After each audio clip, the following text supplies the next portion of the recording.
Hello बच्चों, कैसे हैं आप सभी। उम्मीद करता हूँ आप सभी बहुत ही अच्छे होंगे और अपनी पढ़ाई को लेकर उत्साहित होंगे। ठीक है बच्चों, आज हम आपके सामने एक नया विषय शुरू करेंगे और आपके लिए भी नया होगा क्योंकि आप जो कक्षा 10 पास करके आए हैं। सबसे पहले तो आपको बहुत सारी ढेर शुभकामनाएं, बधाई हो। आप हाई स्कूल पास करके अब 11 में आ गए हैं। ठीक है, बेस्ट ऑफ लक आप सभी का। और जो है आइए हमारे इस यूट्यूब चैनल सबने शिक्षा पे आप सभी का स्वागत है। ठीक है, यहाँ हम आपको topic wise continue video provide करेंगे और आपसे उम्मीद करते हैं कि आप उनको देखेंगे और मेरा सहयोग और सपोर्ट करेंगे। ठीक है, तो आइए सीधे अपने टॉपिक पे आता हूँ। आज का हमारा टॉपिक है जंतु विज्ञान बायोलॉजी कक्षा 11 की हम पढ़ने वाले हैं। उससे पहले आपने देखा होगा कक्षा 10 में तो एक ही विज्ञान पढ़ लिया होगा, साइंस, है ना, जिसको विज्ञान केवल विज्ञान के नाम से जानते हैं, है ना। अब आपको यहाँ पे विज्ञान के 3 भाग हो जाते हैं कक्षा 11 में, भौतिक विज्ञान, रसायन विज्ञान और जीव विज्ञान। इन तीनों को आपको अलग अलग पढ़ना पड़ेगा और इनकी तीनों की किताबें आपको इतनी मोटी मिलेंगी। ठीक है, तो हम जो आपके सामने विषय लाए वो है जंतु विज्ञान बायोलॉजी। ठीक है, तो आइए बच्चों देखते हैं आपका बायोलॉजी। ये कक्षा 11 की जीव विज्ञान है। तो होता क्या है बच्चों कि कक्षा 11 और 12 में आपको बायोलॉजी कंप्लीट करना होता है। आपको पता है कि जो आपका इंटर होता है वो फर्स्ट ईयर और सेकेंड ईयर मिला के इंटर को पास करते हैं, यानी 11 और 12 दोनों आपका बोर्ड होता है। ठीक है, तो उसमें होता क्या है कि जो आपकी बायोलॉजी है इसमें 5 यूनिट्स, जो 5 इकाइयां हैं कक्षा 11 में पास करनी होंगी, पढ़नी होंगी। ठीक है, और बाकी जो 5 इकाई रह जाती है वो कक्षा 12 में आपको पढ़नी होती है। ठीक है, तो कक्षा जो क्लास आपका इंटर है उसकी टोटल जंतु विज्ञान की 10 यूनिट्स होती हैं। ठीक है, यहाँ तक बात क्लियर। अब आइए देखते हैं जो कक्षा 11 की आपकी जो विज्ञान है उसमें जो पहली यूनिट है, पहली इकाई है वो है जीव जगत में विविधता। जीव जगत में विविधता, है ना, ये आपकी पहली इकाई है। और दूसरी जो यूनिट आपको पढ़नी है, यानी दूसरी इकाई जो पढ़नी है वो है पादप एवं प्राणियों में संरचनात्मक संगठन। ये आपका इकाई दूसरी है। अब देखते हैं तीसरी इकाई आपकी क्या है, यूनिट्स कोशिका संरचना एवं कार्य। ये आपकी तीसरी यूनिट्स है। और जो यूनिट आपकी 4 है वो पादप कार्य की है ना बच्चों। और जो 5वीं आपकी है वो है मानव शरीर विज्ञान। ठीक है, यहाँ पे आप एक बढ़िया सा टॉपिक देख रहे होंगे, यूनिट 3 कोशिका संरचना एवं कार्य। तो आपसे उम्मीद करता हूँ कि कक्षा 9 का वीडियो हमने अपलोड किया है, वो सारा का सारा वीडियो कोशिका के ऊपर है। तो आप अपनी जानकारी के लिए आप चाहें तो इसको कवर कर सकते हैं, थोड़ा बहुत ज्यादा डिटेल में तो नहीं, लेकिन आपके ब्रीफ नॉलेज के लिए सफिशिएंट है ना। आपके ब्रीफ नॉलेज के लिए ये टॉपिक कक्षा 9 में हमने कवर किया, वहां से आप थोड़ा बहुत जानकारी ले सकते हैं। और 11 में तो आपको विस्तार से पढ़ना ही है ना। ठीक है, इतनी बात क्लियर। अब देखिए जो आपकी इकाई 1 है जीव जगत में विविधता, इसको जब हम अध्ययन करेंगे तो यही इकाई आपकी 4 अध्याय में बढ़ जाती है। यानी इस इकाई में 4 पाठ हैं, 4 लेसन जो आपको पढ़ना है। पहला आपका है जीव जगत, जीव जगत, और दूसरा आपका है जीव जगत में यानी जीव जगत का वर्गीकरण, क्लासिफिकेशन, है ना। दूसरा अध्याय आपका जीव जगत का क्लासिफिकेशन। और चौथा तीसरा जो अध्याय आपका तीसरा है वनस्पति जगत, वनस्पति जगत यानी ऐसा संसार जहाँ पेड़ पौधों का आपको अध्ययन करना है। और जो चौथा अध्याय आपका है वो है प्राणी जगत। ठीक है बच्चों, तो ये थे कुछ चैप्टर जो विभाजित किए गए हैं कि आपको कैसे कैसे पढ़ना है, कौन सी इकाई में क्या क्या पढ़ना है। इतनी बात यहाँ तक क्लियर हो गई होगी। ठीक है, अब हम बात करते हैं आपके बायोलॉजी की, आपके बायोलॉजी यानी इसको हिंदी में जंतु विज्ञान कहते हैं। तो बच्चों आपको पता है, आपने कक्षा 10 में विज्ञान की परिभाषा पढ़ा होगा। इसी तरह से अब आपको जीव विज्ञान की परिभाषा पढ़ना है, ठीक है। तो ऐसा विज्ञान जिसमें हम जीव जंतुओं के बारे में अध्ययन करते हैं, सिंपल सी बात है, जीव विज्ञान कहलाता है।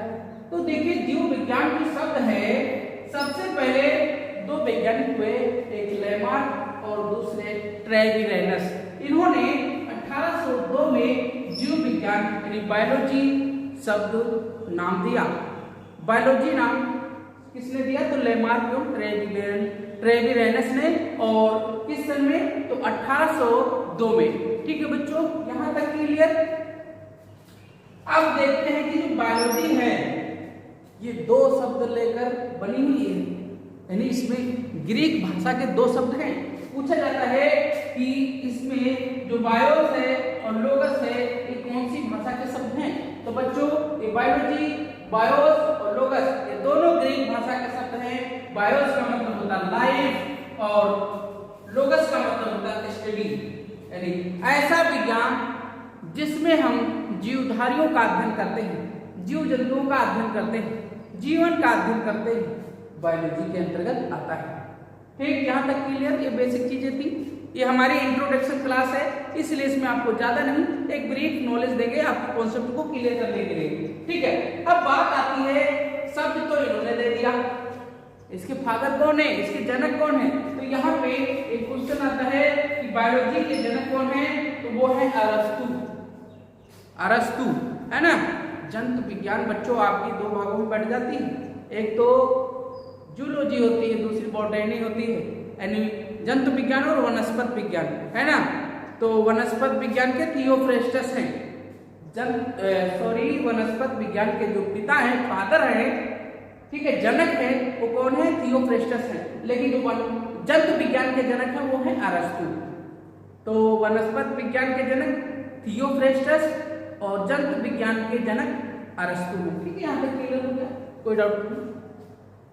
अब हम अध्याय 1 अध्ययन करेंगे आपके बीच में, है ना, जीव जगत में विविधता। तो इसमें जो अध्याय 1 आएगा वो आएगा जीव जगत। जीव जगत यानी जीवों का संसार, है ना, ऐसा संसार जिसमें जीव रहते हैं, उनके बारे में अध्ययन करेंगे। ठीक है, तो यहाँ पे अब सीधे से क्वेश्चन आ जाता है, जीव क्या है ना, जीव क्या है?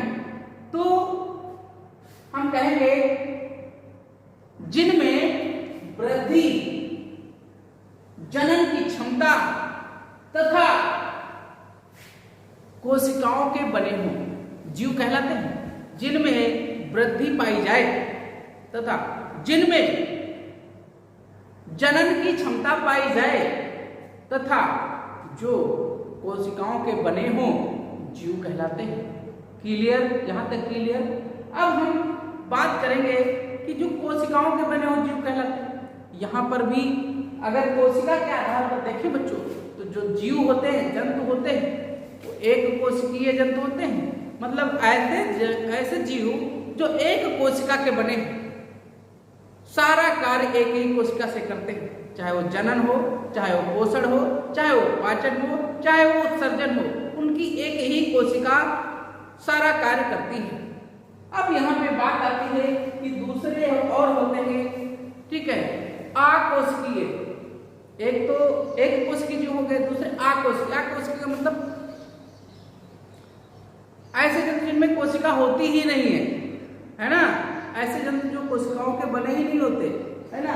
और दूसरा हम बात करेंगे बहुकोशिकीय जीव, मल्टी सेलुलर, जिनमें हम लोग आते हैं। ठीक है, हम लोगों में क्या होता है कि हमारे शरीर में एक कोशिका होती है जो जीवन की आधारभूत संरचनात्मक इकाई होती है। ठीक है, हम लोग कोशिकाओं के समूह से मिलकर ऊतक बने होते हैं हमारे शरीर में, और उन ऊतकों के मिलने से अंग बने होते हैं, और अंग के मिलने से अंग तंत्र बनता है, अंग तंत्रों के मिलने से शरीर बनता है। तो हमारे अंदर जो है कोशिकाएं बहुत सारी होती हैं, जीव जंतुओं के अंदर बहुत सारी होती हैं, और उन सब कोशिकाओं के विशेष कार्य होते हैं, ऊतकों का निर्माण करती हैं, जिनके सबके अपने अलग अलग कार्य हैं। ठीक है, तो ये रहे जीव। आपको समझ में आएगा जीव क्या है ना। जिनमें वृद्धि की क्षमता पाई जाती है, जो जनन करते हैं, ठीक है, और जो कोशिकाओं के बने होते हैं, जीव कहलाते हैं। अब होता क्या है कि क्या लक्षण है इनका, ठीक है, इनके क्या लक्षण हैं जिनके आधार पर इन्हें कह दिया गया तुम जीव हो, तुम निर्जीव हो, तुम सजीव हो, है ना, समझ गए। तो ये सब बात हम करेंगे अगले वीडियो में। ये हमारा कुछ इंट्रोडक्शन वाला वीडियो था बच्चों, आपके बीच में लेकर आया।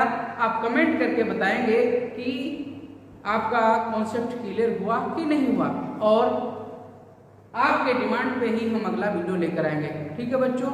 आपसे रिक्वेस्ट है कि अभी तक अगर चैनल को सब्सक्राइब नहीं किया है तो कर लीजिए, और अपने मित्रों से भी कहिए कि हमारे चैनल को सब्सक्राइब कर लें, है ना, और ज़्यादा से ज़्यादा वीडियो को शेयर करिए, ठीक है, ताकि इस वीडियो का लाभ सभी बच्चे उठा सकें। ठीक है बच्चों, मिलते हैं नेक्स्ट वीडियो में, तब तक के लिए धन्यवाद, थैंक यू।